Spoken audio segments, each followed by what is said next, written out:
ముందుగా తెలుసు ఏమి, ఈ వెళ్ళేటువంటి స్థలం ఏదైతే ఉందో పరమపురి, కానీ నేను ఇక్కడ కొన్ని ప్రాంతాలను విజిట్ చేయమని చెప్పాడు దేవుడు. నాకు బాగా అర్థం చేసుకోవాలి.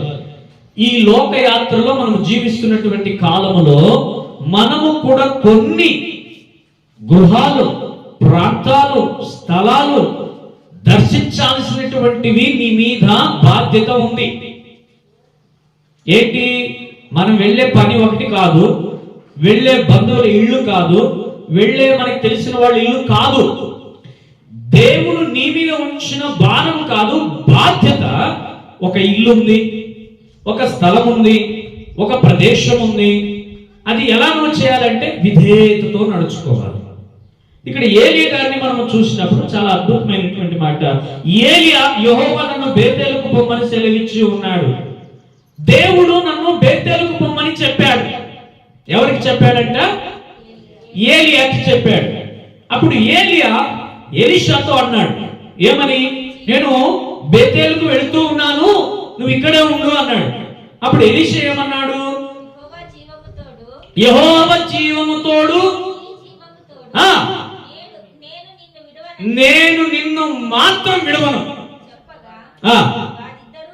వాళ్ళిద్దరూ కలిసి బేతేలుకి వెళ్ళారు. ఎలీషా మనుషులు ఒక ఆలోచన ఉందండి. ఏంటి ఆలోచన అంటే, అరే నా యొక్క గురువు అయినటువంటి ఏలియా గారు ఇప్పుడు ఈ స్థలము నుండి బేతేలుకు వెళ్తా ఉన్నప్పుడు తన అనుభవాలు నాకు కావాలి. అవునా? ఇప్పుడు మనము కొంతమందిని ఏంటి, పలాని వ్యక్తిని చూసి నేర్చుకో, పలాని వాళ్ళని చూసి నేర్చుకో అని చెప్తా ఉంటాం. సో దేవుని నమ్మినటువంటి మనము ఏం చెప్పాలి తెలుసా? బైబిల్లో ఉన్నటువంటి వ్యక్తులు ఏ విధంగా నడుచుకున్నారో మన పిల్లలకి, మనకి తెలిసిన వాళ్ళకి సాదృశ్యంగా, ఉదాహరణగా, ఉపమానములుగా తీసుకుని చెప్పినప్పుడు అది 100% దేవుడు ఫలింపజేస్తాడు. హల్లెలూయా. ఎలీషా ఇక్కడ వదలలేదు ఏలియా గారిని. ఎందుకు వదలలేదంటే, నేను ఏమైనా కోల్పోతానేమో, ఈ ప్రయాణంలో దేవుడు నాకు ఏమి నేర్పించాలని ఆశ కలిగి ఉన్నాడు. నా జీవంతోడు, దేవుని జీవంతోడు నేను మాత్రం నిన్ను విడిచిపెట్టను. అసలు నువ్వు ఎక్కడికి వెళ్ళినా కూడా నేను వస్తాను, నేను నీ తోటి వస్తాను. సో ఆయన ప్రయాణము బేతేలుకు ఒకరు వెళ్ళారా, ఇద్దరు వెళ్ళారా? ఇద్దరు కలిసి వెళ్ళారు. 3వ వచనాన్ని మనం ఒకసారి చూసినప్పుడు,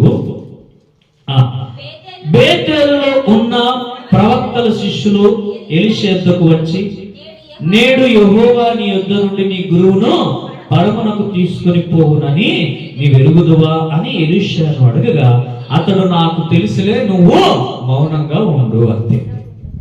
ఓకే, ఇక్కడ ఏంటంటే ఏలి అనుకుంటున్నాడు, నేను దేవుని సన్నిధికి వెళ్ళాలి. ఓకే, అతనికి ముందుగా బయలుపరచబడింది, అక్కడంతా మనం చూస్తూ ఉన్నాం. ఎలీషా ఏంటి అంటే ఓ గొప్ప అనుభవాన్ని నేర్చుకోవాలనుకుంటా ఉన్నాడు. అది మనం చివరిలో చూసినప్పుడు అర్థమవుతుంది. ఏ అనుభవము? ఓకే, ఇతను ఏమేమి నేర్చుకున్నాడు, ఎలా దేవుని యందు భయభక్తులు కలిగి ఉన్నాడు. యెహోవా సెలవిచ్చిన మాట ప్రకారంగా ఈయన బేతేలుకు వెళుతూ ఉన్నాడు. బేతేలుకు వెళుతున్నప్పుడు నన్ను ఎందుకు వద్దంటున్నాడు? నేను లోక సంబంధమైనటువంటి వాటిని కాదు కదా నేర్చుకోవాల్సింది, ఆత్మీయ సంబంధమైనటువంటి గూఢమైన వాక్యంలో నేను నేర్చుకోవాలి. గూఢమైనటువంటి వాటిని నేను తెలుసుకోవాలి. వీటిని తెలుసుకున్నప్పుడు ఆ అనుభవం ద్వారా నా జీవితంలో ఇక నేను నేర్చుకుని నేను కూడా ఇంకా ఏమో చేయాలి కదా. అవి దేవుడికి ఇష్టమైనటువంటివి నేను చేయాలి కదా. ఈరోజు నువ్వు ఒకరిని బట్టి నేర్చుకుంటున్నావు అంటే అది మంచిదే ఉండాలి. చాలా మంది ఇండ్లలోనే కొంతమంది పెద్దలు బిడ్డలను చెడగొడతా ఉన్నారు. అర్థమవుతుందా?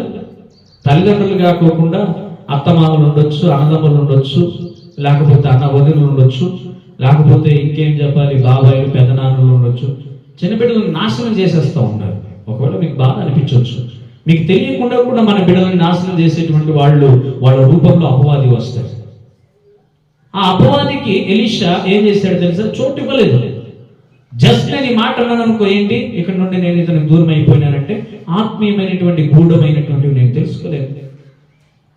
నిజంగా నేను తెలుసుకోలేదు. మరి ఏం చేయాలి? అతనితో కలిసి నడవాలి నువ్వు. అప్పుడు మన బిడ్డల పట్ల మనం కూడా శ్రద్ధ కలిగి ఉండాలి. ఏం చేస్తున్నారు, ఎక్కడికి వెళ్తున్నారు, ఎలా ఉంది, ఏం నేర్పిస్తున్నారు. మనం ఏం నేర్పిస్తున్నాము, మన దగ్గరకు వచ్చే వాళ్ళు ఏం నేర్పిస్తున్నారు, మనం ఏం చూపిస్తున్నాము, వాళ్ళు ఏం చూపిస్తున్నారు. ఇది చాలా ప్రాముఖ్యమైనది. ఎలీషా నేర్చుకోవాలనుకుంటున్నాడు, ఎలీషా అనుభవం కావాలనుకుంటున్నాడు, ఎలీషా ఏం చేస్తున్నాడో దాన్ని నేను గ్రహించాలి అనుకుంటున్నాడు. మనం ఏమనుకుంటున్నాం? ఓకే, దైవ సేవకుని మాట ఇప్పుడు బ్రదర్ గారు చెప్పారు, నిజమే. నేను ఒక్కొక్క దినము వెనక ముందంతే కొన్ని విషయాలు దేవుడు వాళ్ళతో మాట్లాడమన్నప్పుడు కొన్ని విషయాలు మాట్లాడాడు. అక్క ఫోన్ చేసి సంతోషంతో నాకు చాలా మంచి గైడెన్స్ ఇచ్చారు సార్, చాలా థ్యాంక్స్ సార్, చాలా థ్యాంక్స్ సార్ అన్నారు. బ్రదరు అమ్మ కూడా వాళ్ళు కూడా చాలా థ్యాంక్స్ చెప్పారు. థ్యాంక్స్ ఓకే, నా వరకు ఓకే, కానీ మొదట మనం దేవునికి థ్యాంక్స్ చెప్పాము కనుకనే దేవుడు ఇంకా అద్భుతంగా నడిపిస్తాడు. హల్లెలూయా. ఎందుకు అంటే ఈ రోజున ఏలియా చెప్పినటువంటి రీతిగా ప్రతి విషయమును ఎలీషా గ్రహిస్తూ ఉన్నాడు.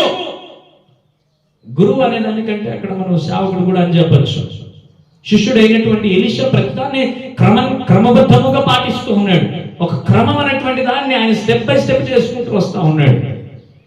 ఈ రోజున నీవు నీ దైవ సేవకుని బట్టి లేకపోతే దేవునిని బట్టి ఏ మాట విషయంలోనైనా అవిశ్వాసంలో పడి ఉన్నావా, విశ్వాసంలో పడి ఉన్నావా?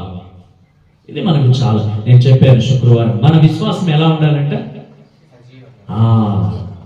మృతమైనటువంటి ఉండకూడదు. మన విశ్వాసం ఎప్పటికీ కూడా సజీవంగానే ఉండాలి. సజీవంగా ఉన్నప్పుడే సజీవ కార్యాలు జరుగుతాయి. విశ్వాసం నీలో బతికి ఉంటేనే కార్యాలు జరుగుతాయి, బతికి లేకుంటే జరగవు. ఎవరైనా బతికుండి దేవుని దగ్గరికి వెళ్ళటం చూసారా మీరు? చూసారా? ఇక్కడ ఏలియా చూస్తున్నాం మనం. అది ఇంకా మనం చదువుకుంటూ వస్తున్నప్పుడు మంచి మంచి మాటలు ఒక్కొక్క మాట బయలుపరచబడుతూ వస్తుంది. ఇక్కడ 3వ వచనంలో ఏమని రాయబడి ఉందంటే, బేతేలులో ఉన్న ప్రవక్తలు శిష్యులు అందరూ కూడా ఎలీషా వద్దకు వచ్చి, ఎలీషా ఈ రోజున నీ గురువు నీ నుండి పరమునికి వెళ్ళిపోతా ఉన్నాడు, ఈ విషయం నీకు తెలుసా అని ఎలీషాని అడిగారు. అడిగినప్పుడు ఎలీషా ఏం చెప్పాడు? తెలీదు అన్నాడా? నాకు తెలుసు, నువ్వు ఊరుకనే ఉండవు. ఎందుకు దీన్ని రాద్ధాంతం చేస్తావు? ఎందుకు దీన్ని పబ్లిసిటీ చేస్తావు? నువ్వు నాకు తెలుసు, అందుకే కదా నేను జతలో ఉండి ప్రతి విషయాన్ని నేను నేర్చుకుంటున్నది. ఈరోజు మనమేం నేర్చుకుంటున్నాం? నీ పక్కన వాళ్ళని బట్టి నేర్చుకుంటాం, లేదా నిన్ను చూసి ఎవరు ఏం నేర్చుకుంటున్నారు? నేను ఒకసారి అడిగాను మన సంఘంలో, ఏమని, నిన్ను చూసి ఏం నేర్చుకోవాలి? ఏం చూసి ఎలీషా ఎంత బాగా నేర్చుకుంటూ ఉన్నాడు. ఈరోజు మనం కూడా, మన దేవుడు ఒక గొప్ప రోల్ మోడల్, నువ్వు కూడా ఒక రోల్ మోడల్గానే ఉండాలి. సాధారణమైనటువంటి మనుషులు ఇప్పుడు చూస్తున్నామండి, చాలా మంది, కొంతమంది లోకంలో ఉన్న హీరోని ఫాలో అవుతూ ఉన్నారు. అవునా? వాళ్ళు ఏమన్నా గొప్పవాళ్ళ? సాధారణమైన మనుషులే కదా. రాజకీయ నాయకులు ఉన్నారు, వాళ్ళు ఏమన్నా గొప్పవాళ్ళ? సాధారణమైన, మరి ఎందుకు వాళ్ళని ఫాలో అవుతున్నారు? అరే, సత్యము జీవము కనుగొనేటువంటి వ్యక్తిని ఫాలో అవ్వాలి, అప్పుడే సత్యము జీవం అనేటువంటి దాని గురించి తెలుస్తుంది. ఈరోజు నువ్వు ఎవరిని ఫాలో అవుతున్నావు? నువ్వు నిజమైన వ్యక్తిని ఫాలో అయ్యావంటే నిన్ను ఇంకొకరు ఫాలో అవుతారు. Hallelujah. You are the big role model in the world. నువ్వు ప్రపంచానికి ఒక గొప్ప సాదృశ్యమైన ప్రత్యేకమైన వ్యక్తిగా ఉండాలి, ఒక మాదిరికరమైన వ్యక్తిగా నువ్వు ఉండాలి. అప్పుడు నిన్ను చూసి నేర్చుకునేటువంటి వ్యక్తి నీ వద్ద వచ్చి నిలబడినప్పుడు ఎంత సంతోషం అంటో తెలుసా నీతో? హల్లెలూయా. ఈ రోజున మనల్ని బట్టి మన బిడ్డలు కానీ, బంధువులు, స్నేహితులు, ఇంకా అనేక మంది మనల్ని చూసి ఏం నేర్చుకుంటున్నారు, ఇది చాలా ప్రాముఖ్యం. అందుకే ఏలియా చాలా అద్భుతంగా కనపరచబడుతూ ఉంది ఇక్కడ వాక్యం. వీళ్ళిద్దరు వెళ్ళారు, ప్రవక్తలు శిష్యులు అందరూ కూడా అడుగుతున్నారంట. ఏలియా ప్రవక్తలు అనగానే ఏం తెలుసా, ముందు జరిగిపోయేటువంటి విషయాన్ని చాలా జాగ్రత్తగా గ్రహించగలుగుతారు వాళ్ళు. అవునా? ప్రవక్తలు అంటే ముందు జరిగిపోయేటువంటి విషయాన్ని చెప్తారు వాళ్ళు. ఈ రోజున అక్కడికి వెళ్ళిన తర్వాత వాళ్ళు అడిగినప్పుడు నాకు తెలుసులే అని అంటూ ఉన్నాడు. ఇంకొకటి 6వ వచనాన్ని ఒకసారి మనం చూసినప్పుడు 4వ చదవండి. 4వ వచనం అక్కడ 4వ వచనం. పిమ్మట ఏలియా ఎలీషా నన్ను యెరికోకు పొమ్మని సెలవిచ్చుచున్నాడు గనుక నీవు దయచేసి ఇక్కడ ఉండుమని ఎలీషాతో అనగా, అతడు యెహోవా జీవము తోడు నీ జీవము తోడు నేను నిన్ను విడువను అన్నాడు. హల్లెలూయా. మొదట ఎక్కడంటే ప్రయాణం చేసి వెళ్ళింది బేతేలుకి వెళ్ళారు ఇద్దరు కలిసి, అవునా? సో అక్కడికి వచ్చిన తర్వాత వీళ్ళందరూ అడిగిన తర్వాత కూడా ఎలీషా మంచి ఆన్సర్ చెప్పాడు వాళ్ళకి. ఏలియా ఇక్కడైనా కనీసం ఊడిపోతాడేమో అని చెప్పేసి ఎలీషాకి అట్లీస్ట్ ఇక్కడైనా ఉండిపోతావా అని అడిగాడు. మళ్ళీ ఏమన్నాడు ఆయన?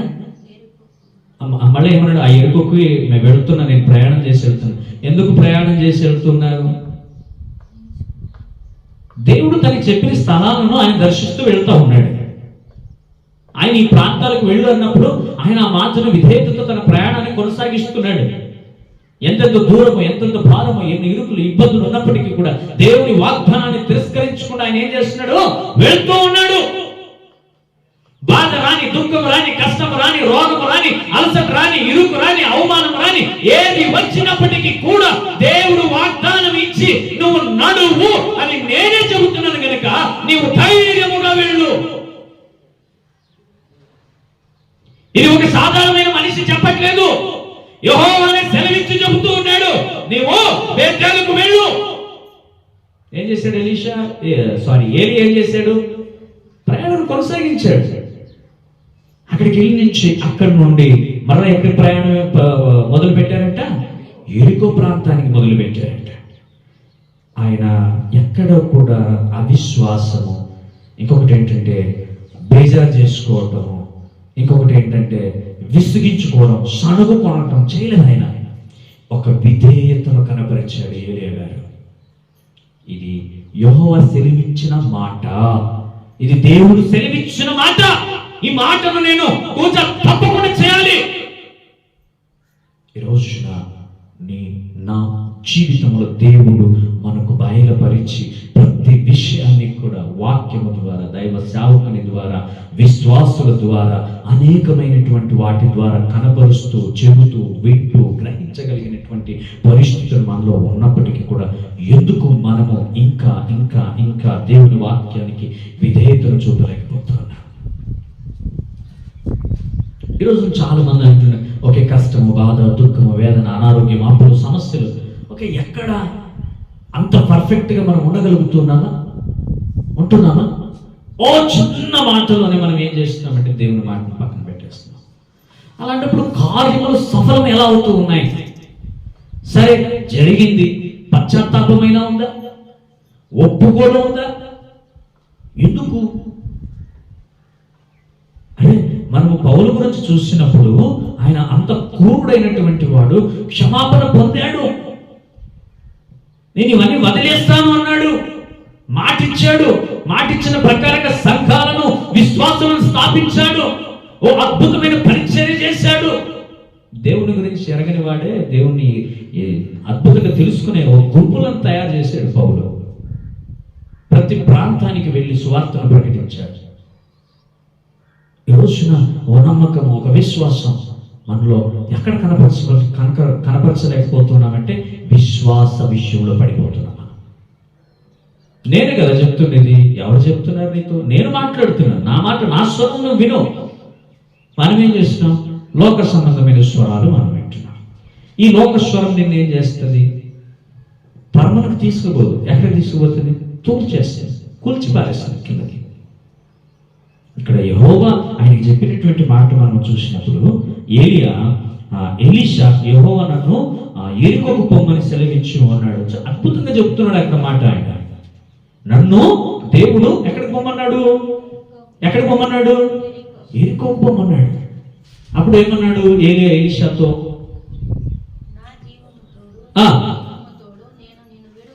నేను నిన్నైతే విడువను. ఇక్కడ అంటున్నాడు చూడండి, సెలవిచ్చి ఉన్నాడు దాని కింద, కనుక నీవు దయచేసి ఇక్కడే ఉండమని ఎలీషాతో అనగా. ఎలీషా నేర్చుకోవాలని ఆసక్తి కలిగి ఉన్నాడు. ఎలీషా ఏలియా యొక్క ప్రయాణముల గురించి తెలుసుకోవాలని ఆసక్తి కలిగి ఉన్నాడు. ఈ సాధారణమైనటువంటి వ్యక్తి ప్రయాణంలో నేను నిలిచిపోయాను అనుకో, ఈ అనుభవాలను నేను నేర్చుకోలేను. నేను నేర్చుకోవాలి. నేను నేర్చుకుంటే నాలో కూడా అనుభవాలు, అనుభూతులు నీకు ఒక్కొక్కటిగా వస్తాయి. ఇప్పుడు నేనేమైనా ఈ మంచి సువర్ణ అవకాశాన్ని మిస్ చేసుకున్నానే అనుకో, నా జీవితం అంతే. ఇంకా ఎలీషా ఆలోచన చేశాడు, ఫ్యూచర్ ఆలోచన చేశాడు. అక్కడ నుండి ప్రయాణం అయ్యారు. 6వ వచనం ఒకసారి చదవండి.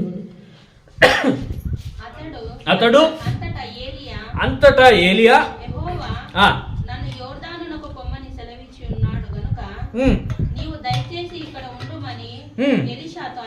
అనగా అతడు యెహోవా జీవము తోడు నీ జీవము తోడు నీవు నన్ను నేను నిన్ను అసలు విడవను. గనుక వారిద్దరు కూడా మరలా ప్రయాణమై ఎక్కడికి వెళ్ళారంట? యోర్దాను దగ్గరికి వెళ్ళారంట. యోర్దాను అంటే మీకేం గుర్తుకు రావచ్చు? ఇంకా అది కాదు, అది ఎర్ర సముద్రం. ఇక్కడ కూడా 2 పాయలు అయ్యింది. ఇక్కడ కూడా 2 పాయలు అయ్యింది. ఏంటంటే వీళ్ళిద్దరూ నీళ్ళలో నడిచేకి వెళ్ళేటప్పుడు సో అది 2 పాయలుగా చేసి పొడి నేల మీద వాళ్ళిద్దరు కూడా నడుచుకుని వెళ్ళటం మనం చూస్తాం. అంటే ఇజ్రాయేల్ యొక్క ప్రజలు ప్రయాణం ఇక్కడికి చివరి అని చెప్పొచ్చు మనం. హల్లెలూయా, హల్లెలూయా. సో ఇక్కడ 3వ స్థలం గురించి మనము చూస్తూ ఉన్నాం. ఈ 3వ స్థలం ఏంటంటే ఈ యోర్దాను దగ్గరికి. ఎక్కడి నుండి వచ్చారు యోర్దాను దగ్గరికి? అందరూ కూడా చెప్పాలి, నోరున్న వాడు చెప్తామా? ఎక్కడ నుండి యోర్దాను దగ్గరికి వచ్చారు? యెరికో నుండి యోర్దాను దగ్గరికి వచ్చారు. ఓకే, ఇక్కడికి వచ్చిన తర్వాత కూడా ప్రవక్తలు శిష్యులు ఏం చెప్పారంట ఎలీషాకి? నీ గురువు పరమునకు వెళుతూ ఉన్నాడు, నీకు తెలుసా అని అడుగుతారు. అవునా? కింద వచనం చూడండి, అడుగుతూ ఉన్నారు. అడిగితే ఏమంటున్నాడు ఆయన? నాకు తెలుసులే, మీరు ఊరుకొనే ఉండండి, నాకు తెలుసు, మీరు ప్రత్యేకంగా నాకు చెప్పాల్సిన అవసరం లేదు, నాకు ఆల్రెడీ తెలుసు. ఓకే, తెలుసుకున్నాడు. తెలుసుకున్న తర్వాత ఏలియా ఏమన్నాడు? నువ్వు ఇక్కడే చెప్పాలి, నువ్వు ఇక్కడే ఉండు. ఎలీషా ఏమన్నాడు? ఉండిపోతానన్నాడా? లేదు. ఏమన్నాడు? నేను కూడా నీతో వస్తాను. మీరు బాగా జాగ్రత్తగా గమనించాలండి. అందరూ కూడా నిద్రమత్తులు ఎవరు ఉండకూడదు, దయచేసి చెప్తా ఉన్నాను నేను. మనకి రేపు ఎవరైనా ఒక సువార్త ఒక మాట అడిగినప్పుడు ధైర్యంగా చెప్పగలిగినటువంటి సత్తా నీలో ఉండాలి. నేను ఎందుకు గుచ్చి పదే మిమ్మల్ని ఆన్సర్లు రాబడుతున్నానంటే, నీ హృదయంలో ఇది నేను నాటి వేశాను అనుకో, ఈ నాటు ఇంకొక విత్తనముగా మొలిచి ఒక వృక్షంగా మారి మంచి ఫలాన్ని ఇంకొకరి జీవితంలో నీ ద్వారా ఇస్తాం. హల్లెలూయా. అందుకే అని చెప్పాను, అద్భుతములు నువ్వు ఒక గొప్ప అద్భుతాన్ని అని. హల్లెలూయా. అద్భుతము ఎప్పుడు అద్భుతాలే చేస్తారు. హల్లెలూయా. కాబట్టి ఏలియా నిలిచిపో, కనీసం ఇక్కడైనా నువ్వు నిలిచిపో అన్నప్పుడు ఎలీషా వినడు. ఏం చేస్తాడు? నీ తోడు దేవుని యొక్క జీవం తోడు అని మరలా ఆయన చెప్పడం ప్రారంభిస్తాడు. అంటే ఈ ప్రయాణం అనేటువంటిది ఏలియా యొక్క ప్రయాణము ఇక్కడ మనం చూసినట్లయితే ఆయన విధేయతను చూపాడు అనేటువంటిది స్పష్టంగా ఇక్కడ కనబడతా ఉంది మనకి. ఏంటి? మొదట్లోనే మనం చూస్తున్నాం ఏమని? యెహోవా సెలవిచ్చినట్టుగా ఆయన ఎక్కడికి వెళ్ళాడంట? మొదట బేతేలుకి వెళ్ళాడు. బేతేలు నుండి ఎక్కడికి వెళ్ళాడంట? మరలా అందరూ చెప్పాలండి. మొదట నేను చెప్తున్నాను, మొదట బేతేలు, తర్వాత యెరికో, తరువాత యోర్దాను. సో ఇప్పుడు మీకు తెలుగు వచ్చి